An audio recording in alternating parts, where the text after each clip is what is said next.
if Haiti were to be the richest country tomorrow or were to sink, they were like, it don't matter. And it's like, what? But then for a small country like that, there's not a country in the world that doesn't have a Haitian community. Yeah, that's right. That's right. So explain that to me. Like it don't even make sense. Unlearned Unlimited. Wait. Unlearned Unlimited.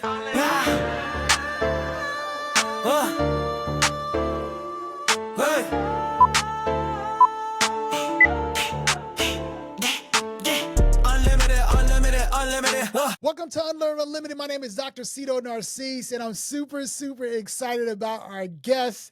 Today, we went straight to Hollywood to get one of the top actors. I know people don't know that you have actors that are like doing big, big things, just have so much going on. And we have brother Béchir Sylvain, which we're super excited that he took time out of his schedule to come out to our show, to Unlearned Unlimited. Béchir, how you doing? Welcome to our show.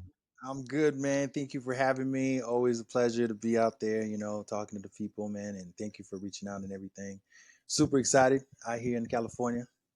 Oh man, listen, I was just telling you, I was just out in LA, man. I tell you, y'all got the weather, y'all got the flow. Now, a little expensive for my taste, but outside of that, I got a lot of my friends out there that it was pretty cool. But we're super, super excited, man. We appreciate you just taking the time. Welcome to the show, Unlearned Unlimited. We're always excited to talk to folks in education or in any field, actually, doing a lot of stuff. But, we're mostly in the education world. And as you know, the show's always around the clash between education and culture, right? So what did you go to school and you were like, you figure out you did not have to learn, we call it unlearn. And then unlimited is, how did you make those solutions to do big, great things to do it? And so we're just excited because, your career is amazing as far as we're concerned. You've done some great things. And so just, I thought it'd be great for our audience to just get time to engage with you. But let me do this. I'm going to preset a little bit for our audience so they can know a little bit about you. And then I'm going to let you tell you about who you are in this process. One thing we always do that in our show, we tell people we learned a long, long time ago. The best people who can tell you about themselves is themselves, right? So let me share a little bit. So you are a Haitian-American talent with you've been in shows such as you played a role as Glock in Stars. You were BMF, which I think was also on Stars as well. You're also in the Jurassic Park movie coming up. Is that right? You're doing it's already that? out. Yeah. Oh, it's already out, right? Rebirth 2. Is it Rebirth? Yeah, the Rebirth. Yep.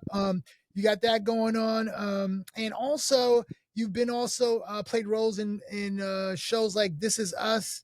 And I'm sure there's a long, long list. I can keep going and going, but I thought it would be good that, sometimes, most of our audience, they see folks as successful doing great things like yourself. And they're trying to figure out, like, what did he do? Did he just wake up one morning and it just happened? And you're like, there's a process, there's a way people go through stuff. And also, I know my own personal bias, you being Haitian-American, me being Haitian-American, just being excited to see another Haitian brother doing some big stuff in the country. So we wanted to just kind of go from there. Tell us a little bit about yourself. Tell us about your journey a little bit as we start off. Sure. Yeah, man. I was born in the States, grew up in Haiti. I literally was born and shipped to Haiti right away. My first birthday was in Haiti, so I was like, okay. Now we're in Port-au-Prince and Jack. Yeah, Port-au-Prince and Port-au-Prince. I was raised in Port-au-Prince till I was 13. I went to Saint Gonzague. I went to Pinocchio, and then I went for grade school, and then I went to Saint Louis, and then 94 when things got really, really bad. We decided to flee the country, and we decided to come to Miami. Okay. And I was 13, and I went to Hammocks for like a hot second, and then I went to Arvida because we moved. And then, so I claimed Arvida when I claimed Hammocks. So I went to Hammocks. Hammocks, I went to Arvida, and then I went to Miami-Dade Community College. Okay. I went to Killian as well, too, for high school. Go Cougars, which they gave me such a beautiful welcome a couple weeks ago for my birthday, which was amazing. and then I went to Miami-Dade Community College, and then I went to SMU in Dallas for theater. Oh, okay, and then I came back to Miami, started my own theater company with my friends called Ground Up and Rising. Yeah. And then one day I decided, you know what, let me press my luck on this Hollywood thing. Somebody suggested that I go, and I did, and then the rest is history, man. So you pretty much, if I could sum that up, you pretty much set the blueprint on how to get into Hollywood. Is that what I hear you saying? I mean, you know, they always say, man, it takes 15 years to be an overnight success. You know what I'm saying? Like, there are people now like, I never heard of him. I'm like, yeah, I've been around. I've been doing this for a minute. But you know, I think the blueprint is for me. I always tell people the blueprint is getting educated as much as you can about the craft. That's right. Like really knowing your stuff, just like anything else. It's not only, you know, just like sports. You know, you want to be Jordan, you better be in practice. You better learn the game. Right. You know, that's right. It's just as simple as that. And I think when people look at art for some strange reason, they think that there's no need to study, and I'm like. And I guess it's because it's a medium of, you know, we're basically playing pretend, and I think it's the study of human behavior, you know, and you have to kind of learn all of that. But you know, just like anything else, just like there are people out there in the streets thinking they could be in the NBA. There are people, you know what I'm saying? There's always going to be somebody that's going to be like, I can do this. And you're like, all right, go ahead. And some people are naturally talented that way, but it is a craft. It is something that you have to learn. It's something that you have to study, I think.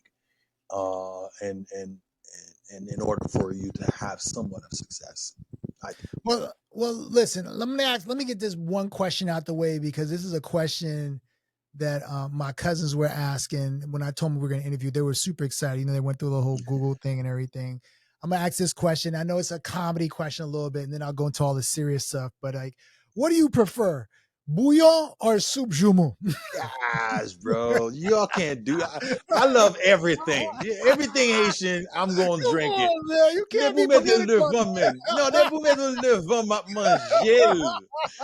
I don't care. Oh, and I'm in California, which I don't get no Haitian food out here. There's only like a couple people that cook at their house.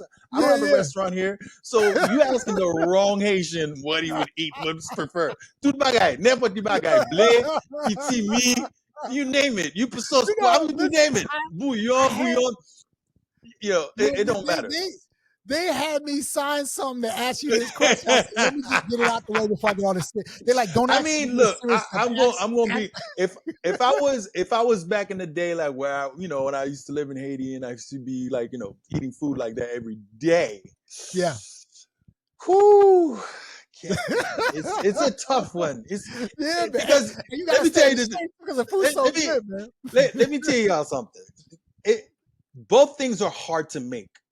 Bouillon avec soupe jumeau. There are some people that do it incredible. Yeah. And there's some people you just like, mon cher, if it's my grandma's soupe jumeau, it's gonna win every time. If it's my grandma's, if it's my grandma's, bro, there's no, because she had the macaroni, you know, the Haitian macaroni, but not the American one. The yellow, so yellow, look like somebody colored it in. When it's that, I'm going with that.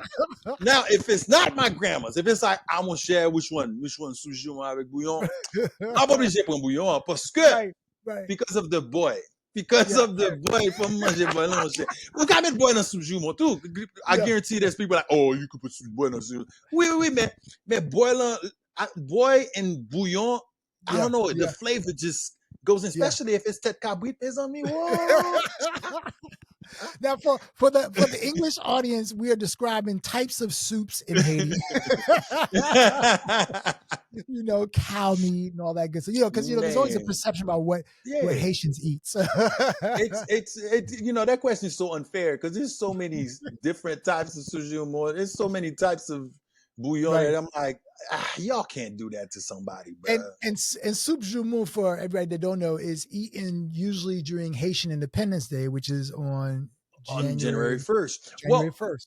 I don't know, man. When I grew up in Haiti, man, we used to drink it every Sunday. It was like the thing after church. After church, you go to grandma's house and the family eats. It was like the social gathering thing. So it's funny, like when I hear people say, "Oh, you only eat it," I'm like, "No, you don't. You eat it every Sunday. Every Sunday was some sugar day." For those that grew up in those households, we was eating, man. It didn't matter.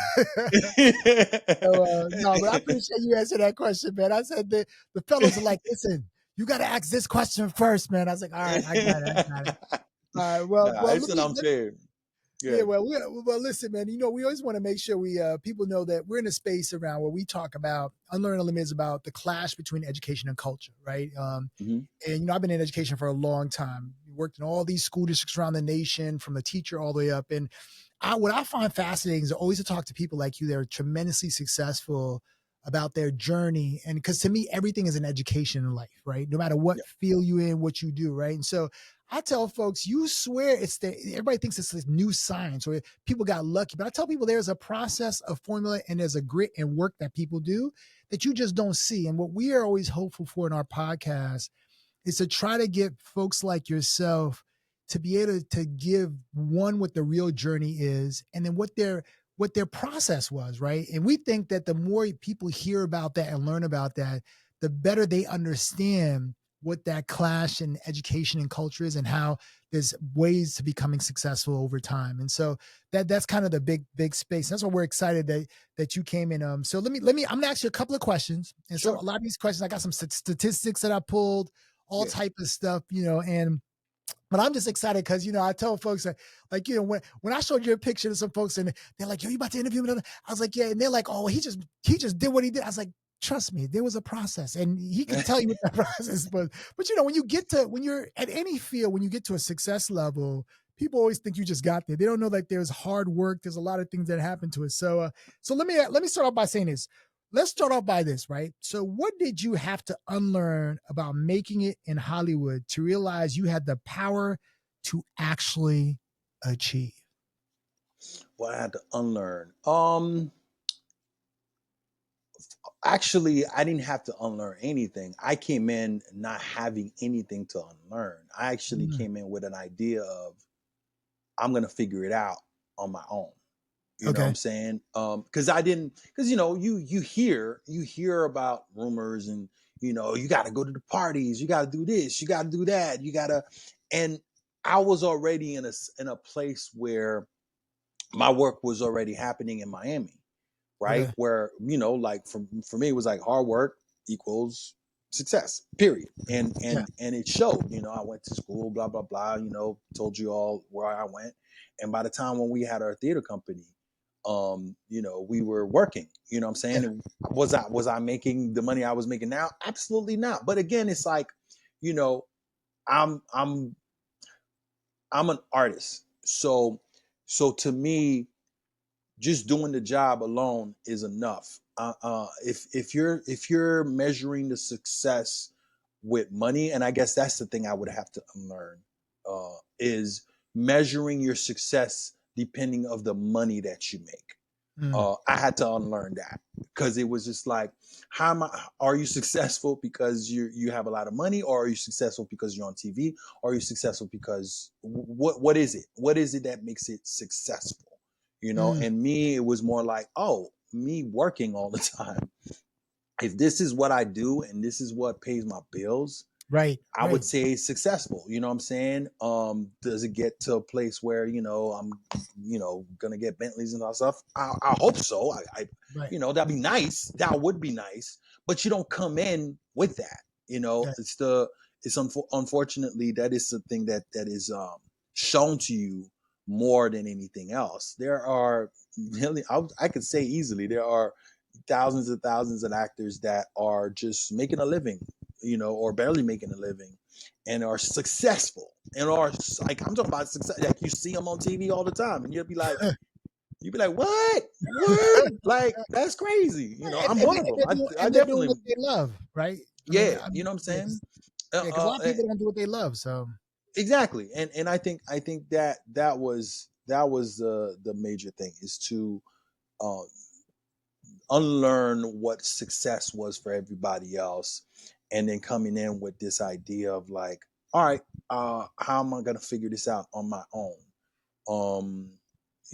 I didn't have a blueprint or anything like that. I just know that I needed an agent and I needed to work. And so I was like, yeah, go ahead. No, go ahead. You said you need an agent and work. What else? Yeah, that's it. I mean, that's, and also I need to be good. Yeah. I needed to be great, but I've had the training enough for me to feel like, okay, I got the training. So I'm ready to go out there and press my luck. There's about, when you look at the numbers statistically, the Haitian diaspora in the U.S. is over 1.2 million strong, right? Yet visibility in leading roles, non-stereotypical Hollywood roles remains a major challenge.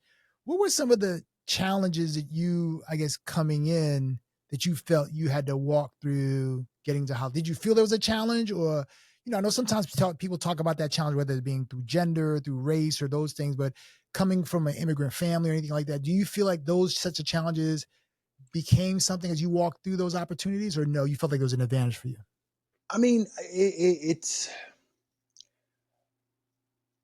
I guess everything has its own challenge, right? But for me, I would say the challenge is not giving up, really, because what I learned, like, and I'm sure there are, places where I'm sure I didn't get the role because of, either I'm black or, I know for a fact that there was a time where they didn't know what to do with me because I didn't have the typical Haitian accent. And I speak perfect Creole. I speak perfect French. And they were just like, who is this cat as far as the culture? I'm Haitian-American, which kind of via African-American. I definitely adopted that culture, but that wasn't my culture first. My culture was Haitian. So there's a dynamic that people go, we don't know quite. I mean, he's that, you know what I'm saying? Which, I guess had his own challenges. But at the end of the day, when I would perform, the truth always won. You know what I'm saying? Yeah. And so they always like, but he's good. You know what I'm saying? So I guess the gift was to not fall into the trap of being a stereotype and to stick with what I know, because I was like, I know that I got something, especially after leaving SMU. I was like, okay, I definitely got something. I have an idea of what type of work that I want to do. And also putting, Haiti in the forefront. So it was very clear to me of how I wanted to do that. And I wanted to be able to do everything. Like my whole thing was, I want to be the Michael Jordan of acting. And my thing was, I want to be able to play any character, period. Whether if it's, African-American based, Haitian, French, you name it. You know what I'm saying? I was like comedy, drama, accents, you name it, British, you name it. I was like, I want to be able to do it all. And so I studied institution or non-institutional to get to a place where I feel comfortable that I'm like, all right, cool. If I get to play anything, I could do it. But unfortunately, there is a type, right? And so for a while, I didn't know what my type is. For a while, they were like, "Oh, the comedy guy." I didn't do, to the point where I had to go do stand up because I was like, I guess I'm falling into that lane. Yeah. Because I would just do a lot of comedies, just a lot of comedies, comedies. And my commercials, all the commercials, I've over 40 commercials, easy. But it was just like, oh, funny guy, because I would audition for like They Live in Color when they were trying to reboot it. Mad. I mean, a lot of sketch comedy. That was the thing. And no one saw me as a dramatic actor. They were like, yeah, I don't know. And then once I started doing drama, now people are like, I don't know if he's funny. I'm like, what?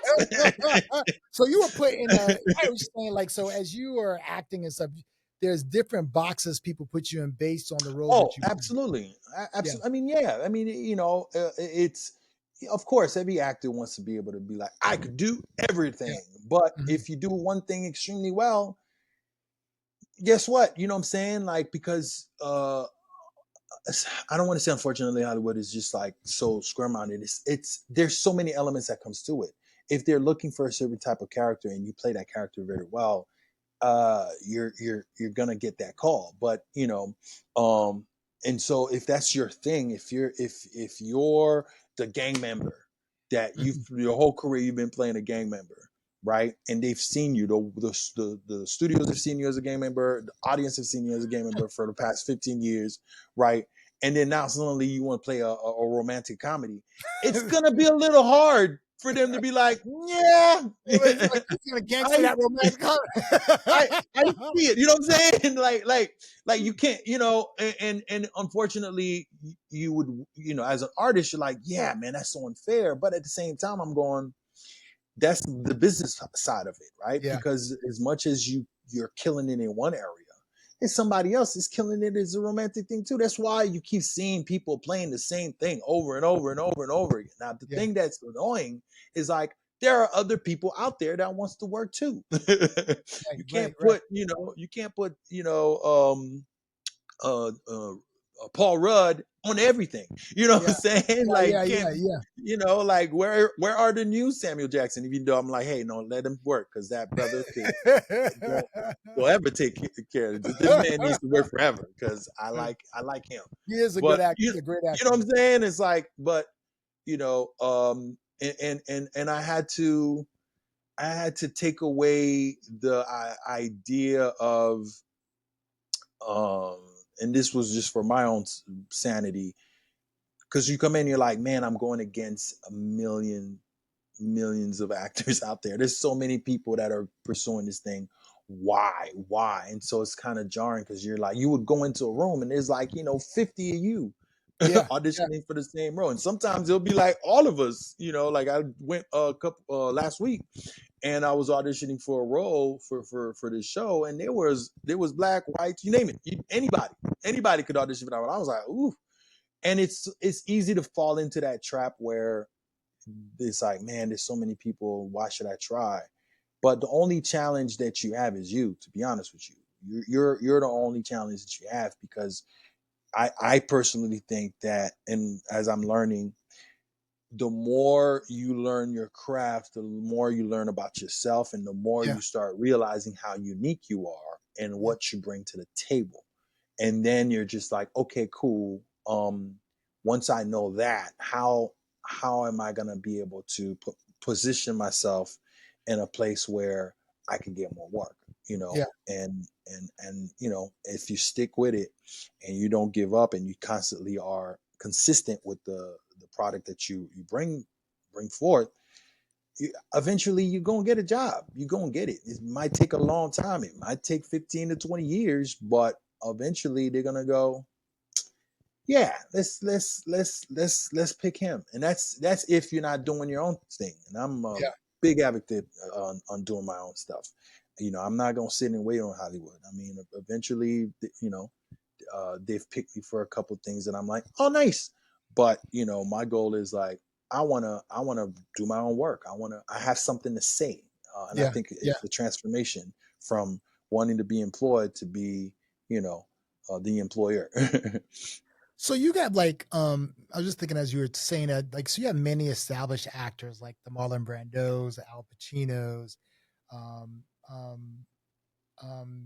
and they're like the actors in the studio alumni, but the pressure for modern diverse actors to bypass traditional training for immediate commercial roles is super high, is what these statistically is showing, right?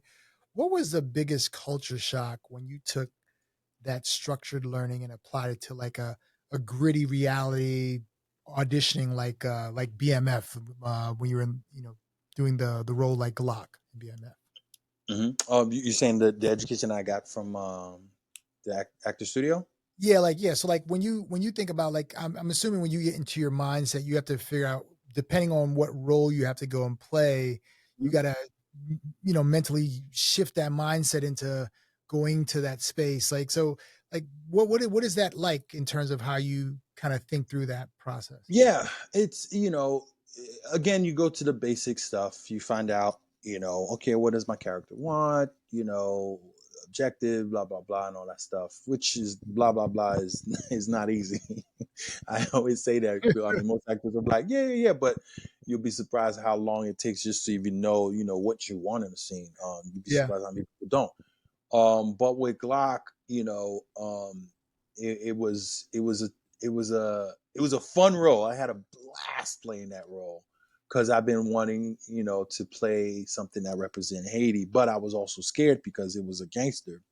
Yeah. And I got really lucky that Stars wanted me to be, kind of like a small consultant as far as like, the Haitian culture and stuff like that, which I was like, ooh, there we go. Nice. I was excited because I'm like, finally. Because usually, when you get a job, man, you come in and you don't get to say much. You just do what's in the page and that's it. And then you get your check and you get out.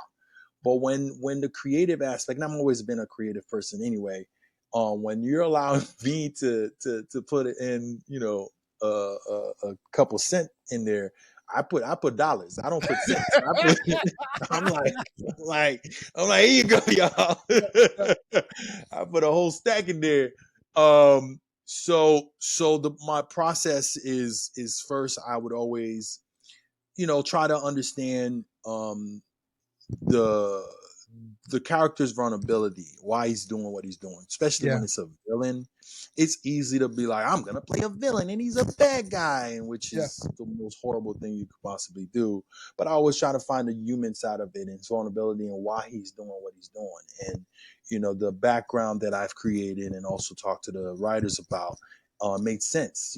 This dude is surviving, and if you grew up in Haiti, you know what survival is. Yeah. And when you are in a place where you had to take what you need, there is a protection, there is a attitude that you must have in order for you to never fear anything, because you're realizing fear is a power, and you're not using it necessarily just to be powerful, but you need it for survival. And so you do what you need to do. And so once I found out, why he's doing what he's doing and his approach towards it, then you add like, all the little colors from, because I remember having a big back and forth with the hair because they wanted him to have locks and all that stuff. And I was like, I don't know, man. I mean, they won that fight. Typical. They won that fight because I was like, because in the 90s, man, Haitians did not wear locks like that. We weren't known for that. You know what I'm saying? That's right. That's right. Yeah, I was like, dude, you clean cut. You got a suit. You ain't wearing grills. Like, you know what I'm saying? I was like, I don't think y'all understand the culture in a sense of how, like, especially back then.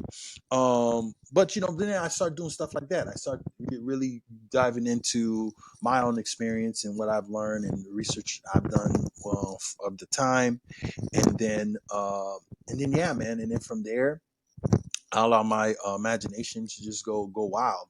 I forgot what animal did I use for Glock. Yes, I forgot. Usually I use animal work. I'll find like an animal that I think relates to the character. What was it? Anyway, but it was like, for example, like when I did Black Summer, I decided to be a coyote because coyotes they blend in. A lot of times you don't know if it's a dog or if it's a wolf, and so they're really good at blending in into anything, and also they'll befriend something just so they could survive, and then they'll end up getting it at the end. But you know what I'm saying? And they're very smart and very resourceful. So they'll find something and they'll be like, okay, cool, I can use this, and they'll use it to tie something. You know what I'm saying? Like they're extremely useful. And so you guys use the animal as a way to kind of help you think through the characters. Is that right? Yeah. So you think of behaviors that would make sense. You don't become the animal, like growling every 5 minutes, but and sometimes you do. But I think of their circumstances in life, and I'm going, wow, the way and being specific of what type of animal. Like it's not just like I'm gonna be a coyote, period. And it's like, no, what's the circumstance of that coyote? if it's a hungry coyote, how desperate is he to try to figure out how to, survive? And if he has to befriend another one that shows up or another animal, or how does he approach it? You know what I'm saying? And stuff like, this is like nerd stuff, but stuff like that I'll do sometimes. I remember, I can't believe I don't remember what animal I'd use for Glock. That's funny. But in music too, I use music a lot. Music is one of my biggest tools. I'll listen to music, and even folks that have worked with me, that's like leader. Oh yeah, it puts me in the mood. It puts me in the place. I blast it. The music. I'm telling you, they, if you're some Popeye in there somewhere, Oh yeah, no, definitely. I was listening to compa for Glock all the time. I was listening to the Haitian music. You know what I'm saying? Because it puts you in a place automatically. I think sensorially. Music for me, it puts me right in the place. I'll hear a song and I'll know exactly where I was. I'll know exactly how I felt in that moment. So if I want to feel a certain type of emotion, I'll just put a song on and I'm like, I'm there, Yeah. Yeah. Let me ask you this. I was just thinking about how the mindset between creators versus actors, right? And what I mean by that is like, you have content that creation by like minority groups, like web series. It's like a vital pathway. Roughly, statistically, it said about 25% of independent filmmakers cite a lack of representation as the primary reason for creating their own projects. This was a number that we saw, right? When you think about the work around, you talked about making things happen, right? Which is a kind of, you said you had to unlearn spaces. Hey, I just got to make things happen regardless of what the space is in, those things. How critical is this creator versus mindset for actors of color today? And what's the biggest failure or rejection that forced you to say, I need to make my own narrative? Oh man, I think, and it's funny because I was literally just listening to somebody in the 80s. I want to say it's not Jack Nicholson. I think it was Tom Hanks or something like that. Actually, it was John Candy. John Candy. I was watching this documentary talking about things that I've been saying for the past 10 years, which is like, you need to create your own stuff. in the 80s, bro. In the 80s. He was John Candy was in the Blues Brothers, right? Movie, is that right? Yeah. No. John Candy, he was in plane, trains, automobiles. Trains, automobiles. That's right. He's one of the great comedian actor, but which is a lost art actually. Because I was like, yeah, whatever happened to comedian actors? Not comedians, just comic actors, Anyway, my point is that I think it's crucial. Like it's almost a must now. Those days, and he said literally those words, the days where you think you could just only be an actor are done. Like, it's because there's so much, and it makes sense now. It makes sense because there's so much creative people around all these things, right? And it's like, and if you don't make a space for yourself, right? Everybody's trying to find people to help their dream happen. Yeah. What I'm saying? So if I have a show and I'm like, I want to do a show about cops. And so I'm trying to get people that fit my narrative, my creative aspect. And after a while, you start going, man, why am I helping everybody else achieve the narrative that they want to achieve when I got a narrative myself, and especially when it's underserved, like us. So I think it's, especially as a Haitian-American, it was a must. It was a must since after the first year I started doing a web series because, it's not that I was tired. I was tired of not seeing us. I was tired of not seeing, myself on screen and going, where are the me's out there? Where are the 13-year-old kid that grew up in Haiti and lived in my narrative? And I know there's a million of us out there, but it almost felt like as if I was the only one because I was like, I don't see us. I don't see the guy that speaks Creole and French and English at the same time. Like I don't see us. Yeah. So I think it's very crucial. You kind of have to fall into that trap of like, not even trap, but like the narrative of like, oh, I have to create my own stuff, but you got to know what it is. I think a lot of people get excited and they're like, they'll hear me say that and be like, yeah, man, and they'll get with their friends like, we're gonna do something, yeah, let's do it, and then be like, what we doing? I don't know, but we're gonna do something. What I'm saying? Because I hear even now with folks that have credit at work, we talk about doing stuff all the time, and I'll be like, when we gonna do it? All right, we keep talking about it. Listen, I hate to be able to tell you this, but that happens in all the fields, man. In all the fields, and you just be like, you talk about something, like, we gonna do it, like, let's do it. Let's do it. Like, we got everything, we set up, let's go. And it's like, no, man. Well, it's funny as I hear you talking. I think about like the number. We've had multiple guests, like double digits guests, right? And you hear each of the guests to talk about their level of success and things that they've gone through in their journey to be where they are, right? And what you reminded me of when you said what you just said was people talk about stuff, but they just don't start and just do it, right? And sometimes that becomes almost 90% of the problem because they can never get off the ground for whatever reason, right? And I would suspect that when we talk to folks that are in your type of field, whether they're actors, creators, like folks doing different, like there's an intrinsic motivation that seems you guys have to just like go after it and just do it, right? I don't know if it's all mapped out before you get it done, but it's clear that you're not waiting for it, you're initiating it and you're moving forward, right? And I think like in other fields, they could learn a lot from that because a lot of fields, whether it's in business or the space, they have the same set of challenge. What do you think about that? And I agree. And I think it's in every field, and I think it starts with the initial you trying to do this anyway. Right. You had to go, I'm going to try acting. I'm going to take that class.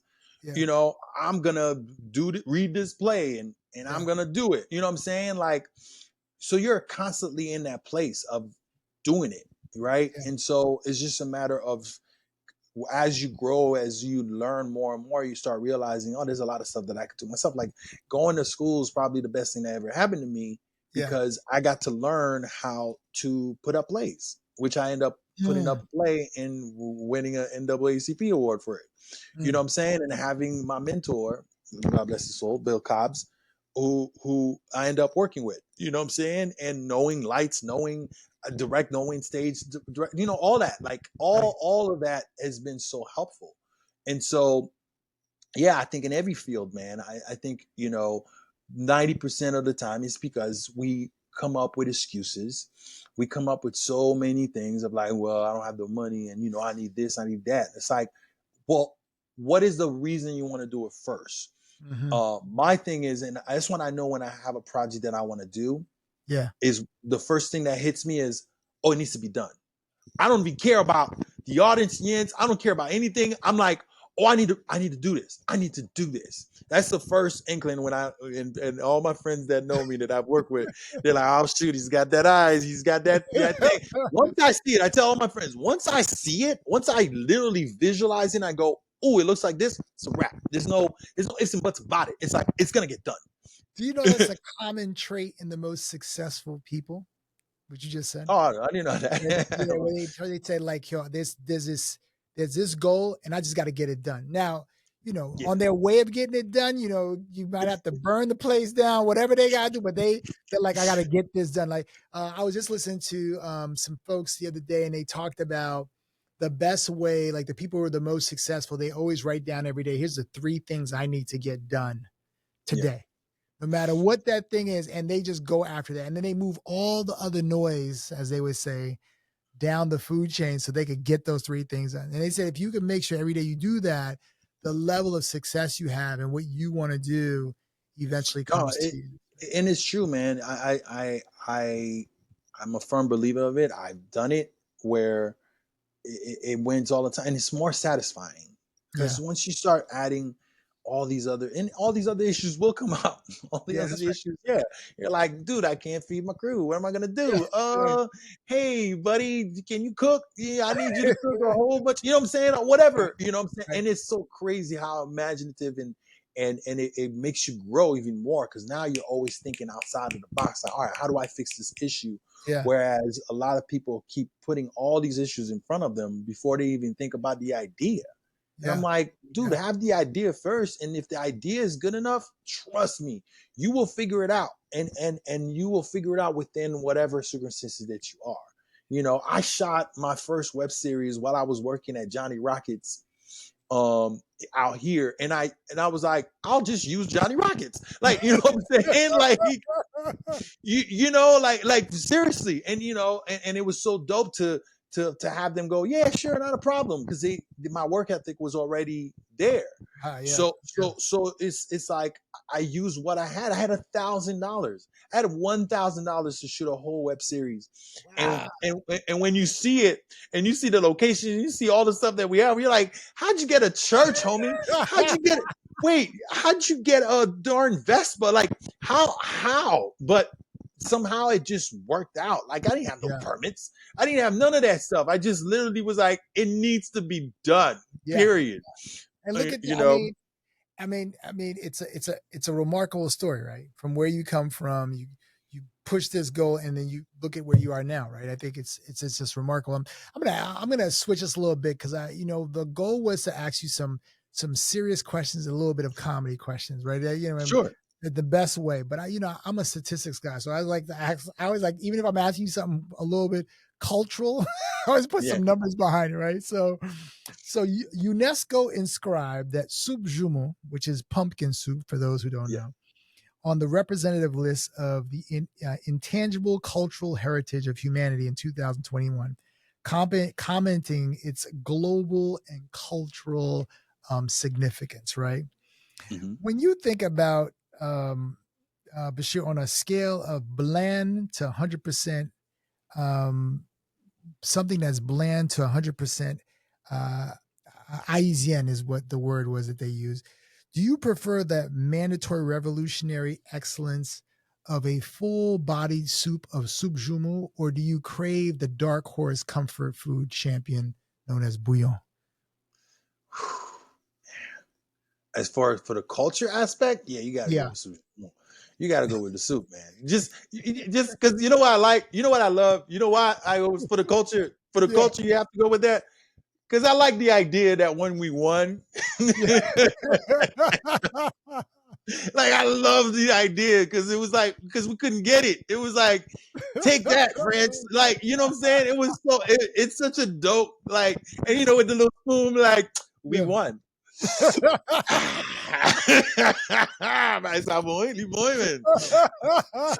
How you guys doing? You guys good? We're enjoying this soup now.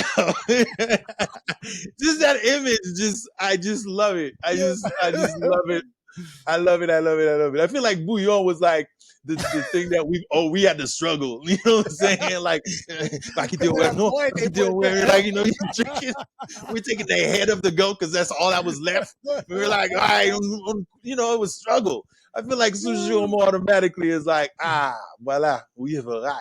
All right, let me give you another one.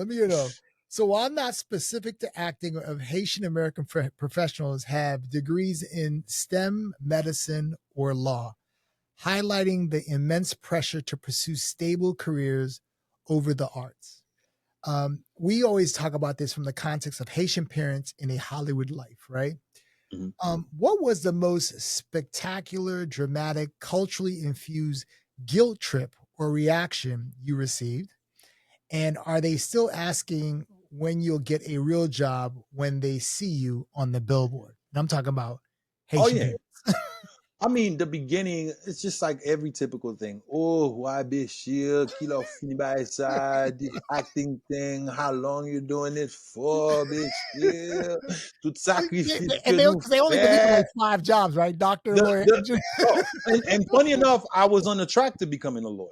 That was my track. Literally, I wanted to be a lawyer. And the reason why I became an actor is because my law teacher told me to take the acting class to have stage presence, because I wanted to do criminal law. And so for them, they was like, wait, I thought you wanted to go. And I was like, yeah. And so they, and the favorite line that I think every Haitian people pursuing this career or any career that's outside of what their parents want. The line that always gets me is this: tout sacrifice que nous fait, all the sacrifices we've made, we've left our country, and you do this, and I'm like, God, Jesus Christ. And our comeback is always like, I need to leave. You know what I'm saying? But then you're like, we would be dead. We would literally die. But and it's understandable, man. I mean, it's not like, again, and Haiti did not have a Hollywood.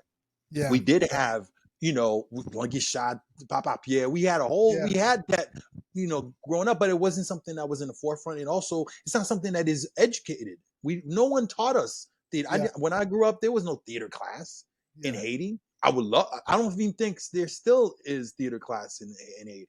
And if there is, great. And that's like a huge thing, because we were so uneducated about it. You know what I'm saying? All we saw is just what we saw on TV, and it's like, I gotta get something to say, but that's, I know you're not gonna do it. But yeah, look at shot, yeah. And it's like, the idea of you wanting to be like Lucky Shot was like, no, there's only one. There's only one. Right, and that's it. You know what I'm saying? And he went outside and, whatever, blah, blah, blah. Same thing as, our musicians, you know what I'm saying? My uncle, Lubia Kader. Incredible musician. Oh my God. Had his album doing his thing. But again, my family was like, like Lubel, okay, but once he stopped, it was almost like, like, you see what happens? And it's like, yeah, but life happened, you know what I'm saying? Right, but he still is the artist, and his music is still on till this day. And then once they see the value of that, they go, cool. And also, once they see the value of like, oh, you getting paid and you paying certain bills, then they're like, oh, you'll pay all time. Right, the profession ain't that bad, yeah. Once they started seeing that, but more, I think, educating folks about it more, I think is a key. And I think more people are being educated about it, and also having, YouTube and all that stuff is allowing them to see a totally different aspect of it. But I get it, man. I got every single thing you could possibly think of, and I had very few people that supported me. One of my favorite aunts of all time, man, the Grands are the ones that really looked out for me and helped me pay for my school and all that stuff, man. I mean, yeah, I was very grateful to have certain, Haitian family members that did back me up. But then I also had ones that were just like, kind of disappointed, because here I am wanting to, become a lawyer, listening to classical music. I was like the uppity Haitian Negro, and then suddenly this brother's like, hey, man, I'm selling commercials, like, what? Brother, like, I used to recite every classical piece that came up. And now it's like, what happened? But yeah. Well, let me give you another one. This will be the last one on this piece for the Haitian culture part. Haitian Creole is spoken by approximately 12 million people worldwide. Yet its presence in American mainstream film and TV is still minimal, making every spoken line a cultural victory. When you think about the language barrier on set, or Creole power, as they would say, right? Has there ever been a moment on a massive Hollywood set, like filming Jurassic World or a scene from BMF, where you accidentally or deliberately dropped the line of Haitian Creole and the director or cast had absolutely no idea what you were talking about? Oh, man. That is probably my proudest moment.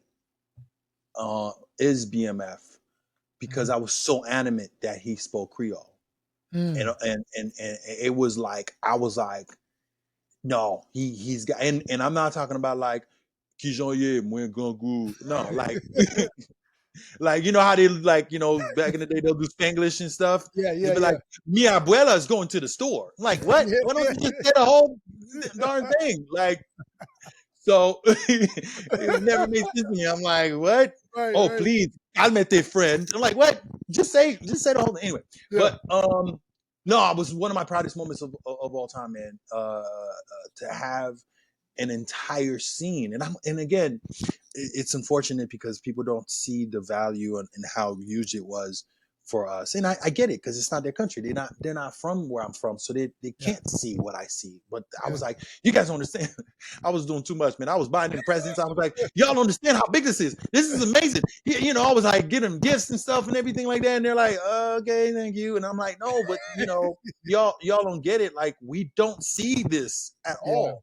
Yeah. And to have an entire scene, not only a scene that was spoken in Creole, but to have a funeral that's set in the voodoo environment, and having a voodoo priest like Levi come down and do it, and to have us like where it was undeniably Haitian. And I know for a fact that day on set, not one person knew what was going on, but they were fascinated. They were just like, even the director, oh man, she was so great.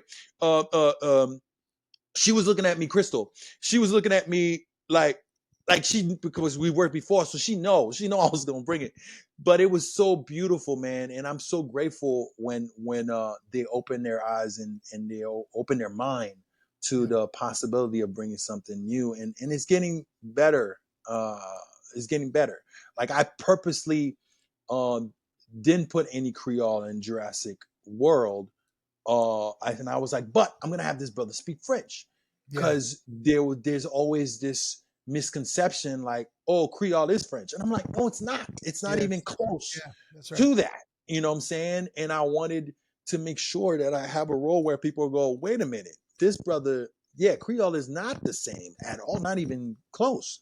You know, so it was important to show a Haitian character that spoke French and spoke French well, and people going, oh, because when I went to Paris, a lot of them would be like, why do you speak French like us? And I was like, well, you know, this program called it slavery that y'all had, we benefited from that, but it's all good. But you know, but I think it's changing. I think now they're adding a little bit more, and I'm hoping that I'm one of the pioneers that are gonna bring, you know, full on Haitian shows out there, where we could speak our language, and it's super important, man. It's a beautiful language, and you know, and there are people, there are arguments between, you know, should Haitians speak French? Should they only speak Creole? I'm sure you've done that research too, and I've heard it. you know, oh man, people get mad, and also like the whole aspect of like, oh, if you don't speak Creole, that means you're not Haitian, which is nonsense. For me, if you got a droplet of blood of Haitian in your ancestry, you're Haitian. Period. There is a pride thing about it. It's a beautiful thing, and I think we need to accept more and more people, even if they don't know the language, to show how diverse and how far we go. You know what I'm saying?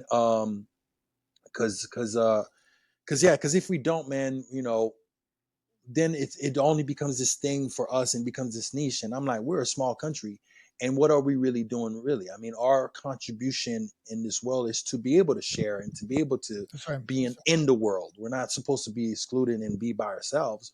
We want to be part of the world, and by being part of the world, we have to show them our language so people could go, oh wow, that's interesting, I want to learn that. You know, some people are like, nah, they don't need to know, nobody needs to know. And I'm like, no, but at least they need to hear it so they could understand our culture and how we behave. Even the sound of Creole, man. I always tell people I am the freest when I speak Creole, because from the way my gut and my voice, how full it is, and the way we express ourselves is so full, not only with our words, but even with our expressions, even with our hands, everything is clear. You know what I'm saying? If a Haitian's mad, you're gonna know. There's no hiding. Like when people say like passive aggressive, I don't even know what that was. I was like, what does that mean? I'm like, you're either mad or you're not. Right. Well, let me pivot you. A couple more questions before we end. According to SAG and AFTRA, only an estimated 2% of the working actors are cast as series regulars, meaning the vast majority of work is still about overcoming, right? You look at when it comes to auditions now, what's the one rule you still think about, and what unbelievable thing do you have to unlearn about yourself and your craft after that particular loss? Shoot, what role? There was one role that I really wanted. I mean, there's a couple roles. And I'm going to tell you why I asked that question is, part of our segment always is not only about what you unlearn through your journey, but also what you're unlimited about, right? I would suspect that you have built some sense of resiliency in your way of approaching things. But you get the role, and now you're like, hey, okay, I'm going to keep moving. And the reason we ask that question is because one of the patterns that we always see with people who are very successful, like yourself, is that there's just this innate way of like in the business world, they would say for every 1,000 no's you get, there's 1,000 yes. Right? Yeah. So I would suspect that translate into your field in some way, shape, or form. No, absolutely. I mean, I think the first big no is the one that hurts the most, and then after that, but it motivates you. It's because the big first no, when you've done everything right, when you've when you're like, man, I am in this. Like, you can't tell me that I'm not gonna get this. I'm not gonna get this. Like when they're saying words like, I like that about jobs. Bruh, when they tell you while you're auditioning, they were like, yeah, on the day, you hear that word, it's like, what? On the day means on the day when we shoot, we're gonna be doing this. So, I would hear that, and they'd be like, yeah, man, but on the day, we could do this and this. And I'm like, yeah, we can. Yeah, we can. When people literally like, oh yeah, it's your role, you bagged it, blah, blah, blah. And also I was so proud of my work at that time, blah, blah, blah, and stuff. The first no is a great educational part, and it is a choice. I think that's what allows you to have that choice of going, okay, I can either let this stop me or I can keep going.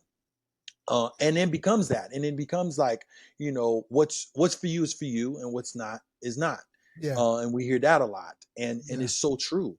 And every opportunity that you get to act is an opportunity, and it's a win. Then now it becomes like, oh, I get to audition. That's a win. Instead of like trying to get to the place where, oh yeah, I got series regulars all the time. You'll eventually get to that. But, the goal is, after your first no, is to understand how important it is to keep going, why you need to keep going. And also I feel like it's God's way of kind of showing you, he's got a bigger thing for you. And people might look at it as an excuse, like, oh, it's not your time, and God got something bigger for you. And sometimes I was like, I don't want to hear that. I wanted this one though. I wanted it this. This would have changed my life. I would have paid all the bills. What's wrong with you? Know what I'm saying? But it truly is. It is a truly moment of faith as well too. I think it does test your faith in another level. And if you truly believe that, eventually, it becomes true, because it is truthful. I think it is a testament to your faith, because if you really want to do this for the rest of your life, man, you got to understand that you are going to get no's. I mean, all the time.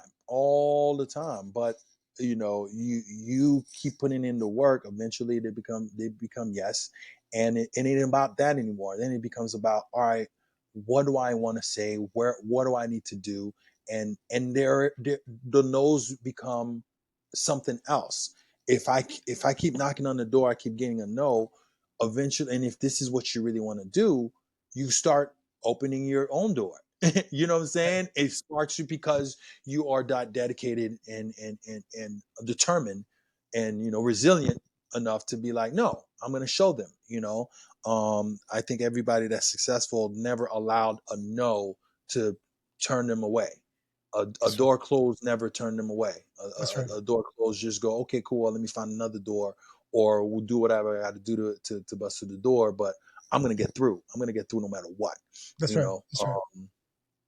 But yeah, I think that's the key, man, is when I had my first no, I did have to make that choice, because I could have easily been like, I'm done with this. This is stupid. Why am I doing this? I should have had this. And you don't know why. You never know why, especially when it's not your thing. And that's another thing I learned too.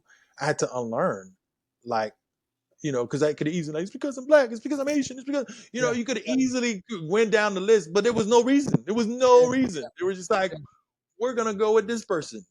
It's interesting you say, I was just thinking about like what is very clear with most of the folks we've engaged with, when you look at their pattern, regardless of what industry that they've been in, similar to you, they have always been clear about pivoting, right? And their pivoting and their resiliency has always helped them to get through any bridge, any accomplishment, anything they want to do. People sometimes think it's this whole different mindset or whatever, but it's like you can actually see a pattern, right? I mean, we talk to so many people. We're like, wait a minute, there is a pattern, right? And we're always trying to push what that pattern is for folks to actually talk about it and not like, only say, well, I went through that experience and that's that, right? So I got two more questions for you and then we're going to be done, right? Sure. So one of the questions is, I wanted to ask you a little bit about, I call it the unfinished masterpieces, right? When you think about like funding and stuff like that. So funding for films explicitly focusing on Caribbean culture still lags, people would say. And they would say, like, with only a handful of major studios committing the resources to these narratives in the last 5 years, what is the story you must tell? And what is the biggest hurdle to getting that uniquely Haitian narrative greenlit in today's studio system? I mean, everybody knows this. The story of the revolution is a must. It's a must. It's been a must. They've been trying to do it since the 80s. Danny Glover tried to do it. Everybody at one point, Hollywood star, even Denzel himself, had a script about the revolution, and for some strange reason, and you could go into politics, you could go into all the reasons why they wouldn't, but that is the number one thing that needs to happen, because it's a story that affected the world, and we're at a very crucial time, because it needs to happen soon. We're at a crucial time where it doesn't matter anymore. We're at a crucial time where our history, and that's what they're trying to paint it as, where it won't matter to them anymore. So what? Because people are getting bold with their hate, and people are being bold with their racism, to the point where it's like, so what? Who cares? We built this country, and you go, whoa. you know what I'm saying? Like you know what I'm saying? And so it is very crucial, and I think that's where our medium is important. And it will always be important. It's because you get to show that perspective. You get to have something there that will inspire, whether if it's not that generation, but the younger generation. Somebody's gonna look at these films and go, "Oh my gosh, this existed. This happened. This inspired me to understand why we need such and such and such."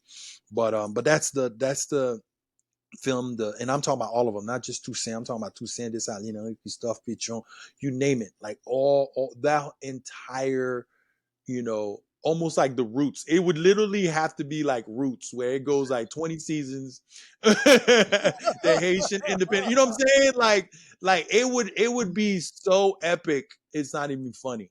And I'm just hoping that somebody takes, or everybody, not even somebody. I hope at one point everybody decides that it is going to be just as important, and also decide to back it, because it would not only be great for us, but it would be great for the world. Also, it would employ a lot of people, and it would force a lot of technologies to come together, because now it's a historical piece, and you need, AI can only do so much. You know what I'm saying? And I'm like, man, it would really revolutionize a lot of things, and also filmmaking as well too, because there's so many dope stories that needs to be told, and I think the revolution has already impacted enough stories within stories that will give people ideas for forever. We're running out of ideas, and I'm like, what? When I hear Hollywood's running out of ideas, I was like, we haven't even tapped in. We haven't even tapped into our history yet. Like, what are you guys talking about? How many stories, dude? Yes, I'm like, I'm like, even something as horror films. I'm like, dude, y'all are y'all don't even know what scary is. I was like, do you know what a luau is? Right, Do you know what like y'all don't even. I'm like, y'all kept doing the same thing over and over. I'm like, y'all don't know. You know what a zombie is for real, for real? Like, I don't think you know. I don't think you know, y'all. Right. a freaking a mermaid? Get out of here, man! I could go on and on, but you know what I'm saying. And it's like it's sad. But like I said, my biggest fear, and I'll say it again, man, is I hope that one day that we do this soon, because I would hate for our history to not matter anymore. Yeah. And they're aiming for it, man. They're aiming for that to literally just happen, where it doesn't matter. And they've said it before. I won't say who said it, but they've said it before back in the 90s, where they were like, if Haiti were to be the richest country tomorrow or were to sink, they were like, it don't matter. And it's like, what? But then for a small country like that, there's not a country in the world that doesn't have a Haitian community. Yeah, that's right. So explain that to me. Like it don't even make sense. Yeah. For a small country of 11 million people has at least some kind of society in every place in the world. Yeah. I please, make it make sense. Make it make sense, because so let me ask you this final question. We always ask this at the end of our interviews. If you had to tell your younger self, some advice now, or some pieces to think about in terms of being unlearned and unlimited, what would that be?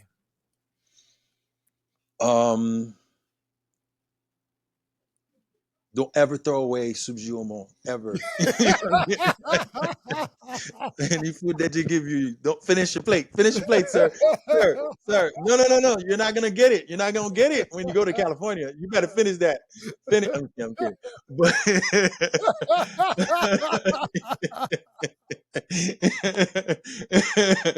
you better eat. Nah, what I would anticipate that response, but that nah, man. It's funny, man. I think somebody asked me something like that a long time ago. And I think it's still true to this day, man. I don't think I would say anything. I don't think I would say anything, man. I would just watch in awe, you know. And I'll probably look at this person like, why is this dude looking at me? I'd be weirded out, but I wouldn't say a darn thing, man, because every inch of experience I've had in my life, man, has been so crucial to who I am that I would hate to disturb it. I would hate to disturb it, man. You know, of course I could be like, oh, hug your dad a little bit longer. Oh, you know what? You know, take care of your, I mean, I did it. You know what I'm saying? It's like, you know, and I lost my wife. Like, I mean, of course I could say all these things to prevent but I'm like, no, the lessons, I think even if I were to move an inch of experience, it would change it. So I would just watch and, you know, and probably tell him to finish his food. You gonna eat that? You're not gonna eat it? I'm gonna take it. Oh, Jesus. Well, I'm gonna tell you, man, this was for me very enjoyable to engage you in a conversation. I mean, you absolutely, man. You know, you're from one Haitian brother to another. I think, you know, you've been a role model and success in the community and for the country as well. So it's great to see someone with all your success, and also to share your actual journey. I think, you know, while we talk about and Unlearned Unlimited is always about this education and cultural clash that happens, and also about like what the real journey is, right? I remember when we started this podcast, we used to talk to all these people and they'd be like, they would say one thing in public, but behind closed doors, they would really say, this is what it really like. And we're like, why don't you just say that? Like, you know, and so we learned that, you know, these are some of these experiences are what makes you who you are, where you are. And we don't think success is by accident. We think it's by design, right? And I think that a lot of things you talked about resonating not only in the acting space, but in a lot of other spaces. And so we we appreciate you coming on.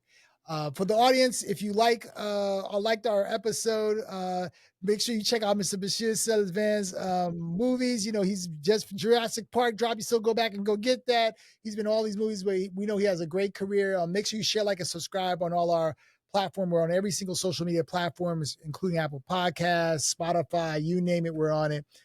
Make sure you also share, like, subscribe with your colleagues and your networks. We really enjoyed talking to Béchir. And also learning a lot about him, and also about the comedy that he brings to the table as well, which I really enjoyed. But make sure you go out. We got another banger. It was a great show. Make sure you share, like, subscribe. Click that subscribe button. We can go from there, and we'll talk to you soon. And that's it. Another banger. Unlearned Unlimited. Unlimited, unlimited, unlimited. Unlimited, unlimited, unlimited.